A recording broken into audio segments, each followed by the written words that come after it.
இந்திய அரசாங்கம் தன்னுடைய பழிவாங்கும் படலத்தை பாக்குக்கு எதிராக ஆரம்பித்திருக்கிறதா அப்படின்ற ஒரு கேள்வி இங்க எழும்ப ஆரம்பிச்சிருக்குது. காரணம், கடந்த சில நாட்களா பாக்ல ஒரு மிகப்பெரிய பிரச்சனை ஓடிட்டு இருக்குதுங்க. அந்த நாட்டினுடைய பலுச்சிஸ்தான் மாகாணம் கிட்டத்தட்ட ஒரு பெரிய கிளர்ச்சியை சந்திக்க ஆரம்பிச்சிருக்குது. ஸோ இந்த கிளர்ச்சியில அந்த மாகாணமே தனியா உடைந்து போகக்கூடிய ஒரு சூழ்நிலையும் உருவாகி இருக்குது. ஸோ இந்த வீடியோல நம்ம என்ன பார்க்க போறோம்னா, பலுச்சிஸ்தான்ல அப்படி என்னதான் பிரச்சனை ஓடிட்டு இருக்குது, ஸோ அங்க ஓடிட்டு இருக்கிற பிரச்சனைக்கும் இந்தியாவினுடைய பழிவாங்கலுக்கும் என்ன சம்பந்தம், உண்மையிலேயே இதுல இந்தியாவினுடைய பங்கு இருக்குதா, இந்த மாதிரி பல விஷயங்களை பத்தி இந்த வீடியோல ரொம்ப டீட்டெயிலா பார்த்தலாம். வீடியோவை லைக் பண்ணிக்கோங்க, சேனலை சப்ஸ்கிரைப் பண்ணிக்கோங்க. வாங்க வீடியோக்குள்ள போயிடலாம். அறிவோம் தெளிவோம் உறவுகளுக்கு அன்பான வணக்கங்கள்.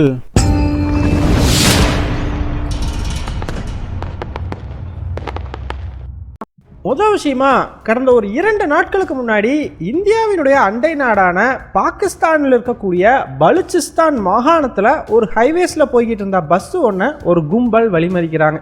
ஸோ இந்த குரூப் அந்த பஸ்ஸை வழிமறித்து அதில் இருக்கிறவங்க எல்லாத்தோட ஐடென்டி கார்டு அப்படிங்கிறத செக் பண்ணுறாங்க. ஸோ அவங்க பலுச்சிஸ்தான் மாகாணத்தை சேர்ந்தவர்களா இல்லை வெளி மாகாணத்தை சேர்ந்தவர்களான்னு சொல்லி அப்படி செக் பண்ணும் பொழுது யாரெல்லாம் பஞ்சாப், கைபர் பக்துன்குவா மாதிரி பலுச்சிஸ்தான் இல்லாமல் வேறு பாகிஸ்தான் மாகாணங்கள்லேருந்து வந்திருக்கிறாங்களோ அவங்கள எல்லாமே ஆன் ஸ்பாட்டில் வந்து சுட்டுக் கொள்கிறாங்க. இந்த தாக்குதல் தாங்க இப்போ பலுச்சிஸ்தானில் நடந்துகிட்டு இருக்கக்கூடிய கிளர்ச்சியினுடைய ஆரம்ப புள்ளி. ஸோ இதற்கு பிறகு பார்த்தீங்கன்னா இந்த மாகாணத்தில் பல்வேறு இடங்கள்லையும் தொடர் தாக்குதல்கள் அப்படிங்கிறது நடக்க ஆரம்பிக்குது. எந்த அளவுக்குனா, ஒரு கட்டத்தில் பலுச்சிஸ்தான்லேருந்து பாகிஸ்தானுக்கு கனெக்ட் பண்ணக்கூடிய எல்லா ஹைவேஸையுமே இந்த குழு வந்து பார்த்தீங்கன்னா பிளாக் பண்ணிடுறாங்க. ஸோ கிட்டத்தட்ட பாகிஸ்தான்லேருந்து பலுச்சிஸ்தானை தனியாக வந்து பிரிச்சுட்டாங்க அப்படின்னே சொல்லலாம். இந்த அளவுக்கு பார்த்தீங்கன்னா அங்கே இப்போ நிலைமை ரொம்பவே மோசமாக போக ஆரம்பிச்சிருக்குது. ஏன்பா, பாக் ராணுவம் வேடிக்கை பார்த்துக்கிட்டு இருக்காங்களா, அவங்களோட கேம்ப் எப்படியும் பலுச்சிஸ்தானில் இருக்கும்ல, ஏதாச்சும் பண்ணியிருப்பாங்கல்ல அப்படின்னு கேட்டிங்கன்னா, ஆக்சுவலாக பலுச்சிஸ்தானில் பெலா அப்படிங்கிற இடத்துல பாக்கினுடைய ரொம்பவே முக்கியமான மிலிட்ரி கேம்ப் அப்படிங்கிறது இருக்குதுங்க. ஆனால் அந்த மிலிட்ரி கேம்பையும் நைட்டோட நைட்டாக இந்த குழுக்கள் வந்து கேப்சர் பண்ணிடுறாங்க. யாருப்பா இது எல்லாத்தையும் பண்ணுறது அப்படின்னு கேட்டிங்கன்னா, பிஎல்ஏ அப்படின்னு சொல்லக்கூடிய பலுச்சிஸ்தான் லிபரேஷன் ஆர்மி. இவங்க தாங்க இப்போ பாகிஸ்தானில் நடந்துகிட்டு இருக்கக்கூடிய எல்லா சம்பவத்துக்கும் மூல காரணம் அப்படின்னே சொல்லணும். இந்த பலுச்சிஸ்தான் மாகாணத்தை பற்றி நம்ம எல்லாத்துக்கும் நல்லாவே தெரியும். என்னதான் பாகிஸ்தானில் மிகவும் வளம் நிறைந்த ஒரு மாகாணமாக இருந்தாலுமே கூட பாகிஸ்தான் அரசாங்கம் இந்த மாகாணத்தை பெருசாக கண்டுக்கிறதே இல்லை. இதனாலேயே இங்கே கடந்த பல வருடங்களாகவே தங்களுக்கு ஒரு தனி நாடு வேண்டும் அப்படிங்கிற கோரிக்கையோட போராட்டங்கள் நடந்துக்கிட்டு வருது. ஆனாலும் இந்த போராட்டங்களை நடத்துகிறவங்க எல்லாம் பாக் அரசாங்கம் ரொம்பவே சைலண்ட்டாக வந்து அடக்கிக்கிட்டு வர்றாங்க. எந்த அளவுக்கு அப்படின்னா, போராட்டம் நடத்தக்கூடியவர்கள் சில சமயங்களில் திடீர்னு வந்து காணாமையே போயிடுவாங்க. ஸோ இந்த மாதிரி அமைதி வழியில் போராடக்கூடியவர்களுக்கு எதிராகவுமே பார்த்தீங்கன்னா பாக் ராணுவம் பல்வேறு மனித உரிமை மீறல்களில் ஈடுபடுறதா குற்றச்சாட்டுகள் முன்வைக்கப்படுது. ஸோ இந்த மாதிரி ஒரு சாரார் வந்து அமைதி வழியில் பலுச்சிஸ்தான் ஒரு தனிநாடு வேணும் அப்படின்னு போராடும் பொழுதே இன்னொரு சாரார் பார்த்தீங்கன்னா ஆயுதம் ஏந்தி வந்து போராடுறாங்க. ஸோ இந்த ஆயுதம் ஏந்தி போராடக்கூடியவர்கள் தான் இந்த பலுச்சிஸ்தான் லிபரேஷன் ஆர்மி அப்படிங்கிறவங்க. ஸோ அவங்கள பொறுத்த வரைக்கும் இந்த மாகாணத்தை தனியாக பிரித்து ஒரு தனி நாட்டை உருவாக்கணும். அதற்காக பாக் இராணுவத்து கூட நேரடியான ஒரு மோதலில் ஈடுபட்டுக்கிட்டு வர்றாங்க. இப்போ பாகிஸ்தானில் நடந்துகிட்டு இருக்கக்கூடிய தொடர் தாக்குதல்களுக்கும் இந்த பிஎல்ஏ அப்படிங்கிற அமைப்பு தான் பொறுப்பேற்றுக்கிட்டு இருக்கிறாங்க. ஸோ ஆப்ரேஷன் ஹெராஃப் அப்படிங்கிற பேரில் ஒரு மிஷனை ஸ்டார்ட் பண்ணியிருக்கிறதாகவும் இதில் 800 வெல் ட்ரெயின்டு சோல்ஜர்ஸை நாங்கள் பயன்படுத்திக்கிட்டு இருக்கிறோம், தொடர்ந்து இதே மாதிரி பல தாக்குதல்கள் நடக்கும் அப்படிங்கிறதையும் அந்த அமைப்பு வந்து சொல்லியிருக்குது. ஸோ இந்த அமைப்பினுடைய மிக முக்கியமான குறிய எது அப்படின்னு பார்த்தோம்னா, பாக் ராணுவத்துக்கு சொந்தமான இடங்கள், அடுத்தது சைனாவோட ப்ராஜெக்ட்ஸ் நடக்கிற இடங்கள். எதுக்காகப்பா சீனாவோட ப்ராஜெக்ட்ஸை குறி வைக்கிறாங்க, சீனாவுக்கும் இந்த அமைப்புக்கும் என்ன சம்பந்தம் அப்படின்னு கேட்டிங்கன்னா, ஆக்சுவலாக இந்த பலுச்சிஸ்தான் மாகாணத்தில் தாங்க சைனாவோட ப்ராஜெக்ட்ஸ் எல்லாம் பெரிய அளவுக்கு வேகமாக நடந்துக்கிட்டு வருது அப்படின்னே சொல்லலாம். காரணம், ரொம்பவே முக்கியமான குவாடர் போர்ட் அப்படிங்கிறது இந்த பலுச்சிஸ்தான் மாகாணத்தில் தான் இருக்குது. ஸோ அந்த குவாடர் போர்ட்லேருந்து தான் சைனாவினுடைய சிபிஇசி காரிடர் அப்படிங்கிறது வருது இல்லையா. ஸோ அதற்காக பல ப்ராஜெக்ட்ஸையும் சீன அரசாங்கம் இந்த இடத்துல வந்து பண்ணிகிட்டு இருக்கிறாங்க. ஆனால் இந்த பிஎல்ஏ அமைப்பு என்ன குற்றச்சாட்டு முன்வைக்கிறாங்கன்னா, சீன அரசாங்கம் இந்த மாகாணத்தில் இருக்கக்கூடிய இயற்கை வளங்களை கொள்ளையடிக்கிறதுக்காக தான் இந்த ப்ராஜெக்டையே பெரிய அளவுக்கு பண்ணுறதா ஒரு குற்றச்சாட்டை முன் வச்சு தான் இந்த ப்ராஜெக்ட்ஸை குறி வச்சு தாக்குதல் நடத்திக்கிட்டு இருக்கிறாங்க.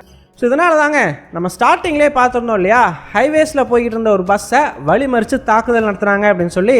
அந்த தாக்குதலுக்கான காரணமே பாகிஸ்தான் அரசாங்கம் இந்த பலுச்சிஸ்தான் மாகாணத்தை சேர்ந்தவங்களை பெரிய அளவுக்கு இந்த சைனீஸ் ப்ராஜெக்ட்ஸுக்கு பயன்படுத்துறதில்ல. காரணம், இவங்க மேலே நம்பிக்கை இல்லை. எங்கே இதில் வந்து பிஎல்ஏ அமைப்பினர் ஊடுருவி தாக்குதல் நடத்திடுவாங்களோ அப்படிங்கிற ஒரு பயம் பாகிஸ்தான் இராணுவத்துக்கு எப்பயுமே உண்டு. ஸோ இதனால தாங்க வெளிமாகாணங்கள்ல இருந்து பலரையும் இந்த வேலைகளுக்கு பாக் அரசாங்கம் களமிறக்கி இருக்குது. அந்த வகையில் சிந்து, பஞ்சாப் மாகாணம், கூடவே கைபர் பக்துன்குவால இருந்து பலரும் இந்த வேலைகளுக்கு வந்துட்டு போகிறாங்க. ஸோ அப்படி வெளிமாகாணங்களை சேர்ந்தவர்களும் இந்த ப்ராஜெக்டில் வேலை செய்யக்கூடாது, வேலை செய்யறதுக்கு வர்றவங்களுக்கு ஒரு பயம் வரணும் அப்படிங்கிறதுக்காக தான் அந்த தாக்குதலை இவங்க நடத்தினதா பாகிஸ்தான் அரசாங்கம் கிளைம் பண்ணுறாங்க. ஆனால் பிஎல்ஏ அமைப்பு என்ன சொல்கிறாங்கன்னா, நாங்கள் குறிவைத்தவர்கள் எல்லாருமே பாக் இராணுவத்தை சேர்ந்தவங்க தான், பாக் இராணுவம் தான் வேணும்னே பொய் செய்தியை பரப்புறதா குற்றச்சாட்டு வைக்கிறாங்க.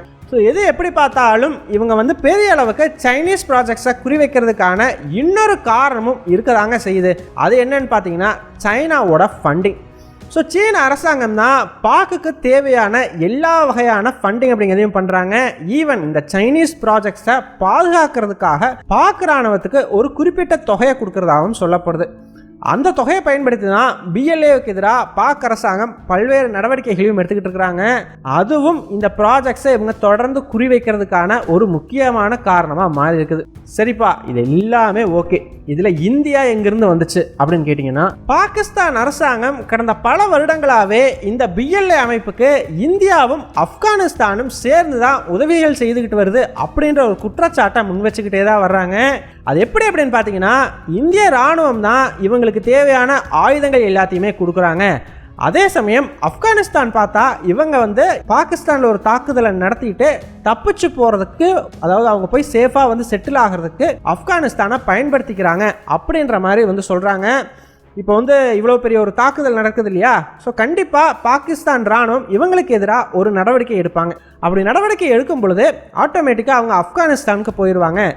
இது எல்லாத்தையுமே கோஆர்டினேட் பண்ணி பண்ணுறது இந்தியாவினுடைய உளவுத்துறையான ரா தான் அப்படின்ற ஒரு குற்றச்சாட்டு முன்வைக்கப்படுது. அது மட்டும் இல்லைங்க, கடந்த ஒரு வருடமாகவே பாக்கில் பார்த்தீங்கன்னா பல்வேறு இடங்கள்லையும் இந்த டார்கெட்டட் கில்லிங்ஸ் அப்படிங்கிறது தொடர்ந்து நடந்துக்கிட்டு வருது. ஸோ ஈவன் இப்போ ஒரு 10 நாளைக்கு முன்னாடி கூட பலுச்சிஸ்தான் மாகாணத்தை சேர்ந்த டெபுட்டி கமிஷனர் கொல்லப்பட்டிருந்தார். ஸோ இது எல்லாத்தையுமே பண்ணுறது ரா தான் அப்படிங்கிற ஒரு குற்றச்சாட்டு முன்வைக்கப்படுது. அதற்கு இந்த பிஎல்ஏ அமைப்பு உதவுறதா பாக் அரசாங்கம் சொல்கிறாங்க. பாகிஸ்தானுக்குள்ள இந்திய உளவுத்துறை பண்ணிட்டு இருக்கிற இந்த ஆப்ரேஷனை பற்றியெல்லாம் ஆல்ரெடி நம்ம டீட்டெயில்டாகவே ஒரு வீடியோ போட்டிருக்கோம். அந்த வீடியோவோட லிங்க் டிஸ்கிரிப்ஷனில் கொடுக்குறோம், மிஸ் பண்ணாமல் பாருங்கள். சரிப்பா, இப்போ எதுக்காக பிஎல்ஏ அமைப்பு இவ்வளவு பெரிய ஒரு தாக்குதலை நடத்தியிருக்கிறாங்க? இதுக்கும் இந்தியாவுக்கும் ஏதாச்சும் சம்பந்தம் இருக்கா அப்படின்னு கேட்டிங்கன்னா, ஆக்சுவலாக இதை நம்ம புரிஞ்சுக்கிறதுக்கு இந்தியாவுக்கும் பாகிஸ்தானுக்கும் இடையில் சமீப காலமாக ஏற்பட்டிருக்கிற உரசலை நம்ம கொஞ்சம் திரும்ப பார்க்கணுங்க. பாகிஸ்தானை பொறுத்த வரைக்கும் கடந்த ஒரு வருஷமாகவே பார்த்தீங்கன்னா, ஒரு பக்கம் இந்தியா, இன்னொரு பக்கம் ஆப்கானிஸ்தான் சொல்லி இந்த 2 நாடுகளும் சேர்ந்து நல்லா வச்சு செஞ்சு விட்டுட்டாங்க அப்படின்னு தாங்க சொல்லணும். முக்கியமாக சீனாவோட ப்ராஜெக்ட்ஸை பல முறை குறி வச்சு தாக்குதல்களை தொடர்ந்து நடத்திக்கிட்டே இருந்தாங்க. அதை விட முக்கியமாக இந்திய உளவுத்துறை பெரிய அளவுக்கு பாகிஸ்தானில் டார்கெட்டட் கில்லிங்ஸாக பண்ணதா ஒரு குற்றச்சாட்டும் வைக்கப்பட்டுக்கிட்டே வருது. ஆனால் இதற்கான ஆதாரங்கள் அப்படின்னு பார்த்தா எதுவுமே கிடையாது. ஜஸ்ட் இந்த ஒரு குற்றச்சாட்டு இருக்குது அப்படின்றத மட்டும் தெரிஞ்சுக்குவாங்க. ஸோ இந்த ஒரு பேக்ரவுண்டில் தாங்க பாக் அரசாங்கம் ஒரு கட்டத்தில் ஆப்ரேஷன் ஆசம்-இ-இன்சாஃப் அப்படிங்கிற பேரில் நாங்கள் தீவிரவாதத்துக்கு எதிரான ஒரு ஆப்ரேஷனை ஸ்டார்ட் பண்ணுறோம் அப்படிங்கிற ஒரு அறிவிப்பை வெளியிடுறாங்க. இந்த அறிவிப்புக்கு சீன அரசாங்கம் மிகப்பெரிய ஆதரவு கொடுக்குது, கூடவே ஃபண்டிங் அப்படிங்கிறதையும் கொடுக்குறாங்க. ஸோ இதை பற்றியெல்லாம் நம்ம அப்போவே ரொம்பவே டீட்டெயில்டாக வீடியோ பார்த்துருந்தோம். எப்போயெல்லாம் பாகிஸ்தானுக்கு ஒரு வெளிநாடு ஃபண்டிங் அப்படிங்கிறத பண்ணுதோ அப்போயெல்லாம் பாக் அரசாங்கம் இந்தியாவுக்கு எதிரான தீவிரவாதத்தை ஊக்குவிச்சிருக்குது அப்படிங்கிறத மறுக்கவே முடியாது. ஸோ அந்த வகையில் பார்த்தீங்கன்னா கடந்த ஜூலை மாதம் இந்தியாவுக்கு ரொம்பவே ஒரு டஃப்பான மாதமாக இருந்துச்சு அப்படின்னே சொல்லலாம். காரணம், பாக் சைட்லேருந்து கிட்டத்தட்ட 80க்கும் மேற்பட்டவர்கள் இந்தியாவுக்குள்ளே ஊடுருவிடுறாங்க. இந்தியா மீது கிட்டத்தட்ட 4-5 தாக்குதல்கள் ஜூலை மாதம் மட்டும் நடந்தேறுது. இந்திய அரசாங்கமும் பார்த்தீங்கன்னா இந்த மாதிரி ஊடுருவியவர்களை தடுத்து நிறுத்துறதுக்காக மிஷன் ஆல் அவுட் அப்படிங்கிற பேரில் ஒரு பிரம்மாண்டமான மிஷனையும் நடத்தி அவங்களெல்லாம் ஒவ்வொருத்தராக வேட்டையாடிக்கிட்டும் வந்துகிட்டு இருக்கிறாங்க. ஸோ பாக் அரசாங்கம் இதை பண்ணதுக்கு ரொம்ப முக்கியமான காரணத்தில் ஒன்றா வங்கதேசத்தில் நடந்துகிட்டு இருக்கக்கூடிய பிரச்சனையும் இருக்கலாம். ஸோ அந்த விஷயத்துலேருந்து இந்தியாவை டிஸ்ட்ராக்ட் பண்ணுறதுக்காக தான் இந்த பார்டரில் பிரச்சனை பண்ணலாம் அப்படிங்கிற ஒரு கோணமும் இதில் நம்ம பார்த்தாகணும். காரணம், வங்கதேசத்தில் பாகிஸ்தானினுடைய கைவேலை எந்த அளவுக்கு இருக்குது அப்படிங்கிறத பற்றியுமே நம்ம ஒரு வீடியோவில் டீட்டெயில்டாக பார்த்துருந்தோம். இந்த நிலைமையில தாங்க ஒரு பக்கம் பாக் பார்டர், இன்னொரு பக்கம் வங்கதேசம், இது எல்லாத்துக்கும் இந்திய அரசாங்கம் எப்படி பழிவாங்க போகுது அப்படிங்கிற ஒரு கேள்வி எல்லாராலையுமே முன்வைக்கப்பட்டுக்கிட்டு இருந்தது. யோசிச்சு பாருங்க, இப்படிப்பட்ட ஒரு சூழ்நிலையில் ஆகஸ்ட் மாதமே இவ்வளவு பெரிய ஒரு தாக்குதலை இந்த BLA அமைப்பு பாக்குக்கு எதிராக நடத்தி கிட்டத்தட்ட பலுச்சிஸ்தானையே பிரிச்சிருக்கிறாங்க, கிட்டத்தட்ட பிரிக்கிற ஒரு சூழ்நிலையை உருவாக்கி இருக்கிறாங்க. அப்படிங்கும் பொழுது இதில் ஏன் இந்தியாவினுடைய பங்கு இருக்கக்கூடாது? ஸோ இருக்கிறதுக்கான வாய்ப்பு கண்டிப்பாக இருக்குது இல்லையா? இந்தியாவை பொறுத்தவரை என் நாட்டுக்கு எதிராக நீ ரொம்ப ஆடிட்ட, எனக்கு ரொம்ப பிரச்சனை ஒரு மாசமாக கொடுத்துட்ட, நான் திருப்ப அடிச்சுனா அது எந்த அளவுக்கு உனக்கு எஃபெக்டை கிரியேட் பண்ணும், கிட்டத்தட்ட உன் நாட்டே என்னால் உடச்சி காட்ட முடியும் அப்படிங்கிற ஒரு ஜென்டில் ரிமைண்டராக இது பாகிஸ்தானுக்கு இருக்கலாம் இல்லையா? ஸோ இதை பற்றி நீங்கள் என்ன நினைக்கிறீங்க? இது இந்தியாவினுடைய எச்சரிக்கையா இல்லை எதேர்ச்சியாக நடந்த ஒரு தாக்குதலா? உங்களுடைய கருத்துக்கள் என்ன அப்படிங்கிறத மறக்காமல் கமெண்ட்ஸில் சொல்லுங்கள். எங்கள் டெலிகிராம் சேனல் லிங்க் டிஸ்கிரிப்ஷனில் கொடுக்குறோம். இன்ட்ரெஸ்ட் இருக்கிறவங்க ஜாயின் பண்ணிக்கோங்க. ரொம்ப முக்கியமான செய்திகள் அதில் பகிரப்படும். வீடியோ பிடிச்சிருந்ததுன்னா லைக் பண்ணிக்கோங்க, சப்ஸ்கிரைப் பண்ணிக்கோங்க. இதன் மூலமாக எங்களுடைய வீடியோஸ் இன்னும் நிறைய பேர்த்துக்கு போய் சேரும். முடிஞ்சால் உங்களுடைய ஃப்ரெண்ட்ஸுக்கிட்டையும் நிறைய ஷேர் பண்ணிக்கோங்க. இது எங்களுடைய உழைப்புக்கு நீங்கள் கொடுக்குற ஒரு ரிவார்டாக இருக்கும். நன்றி.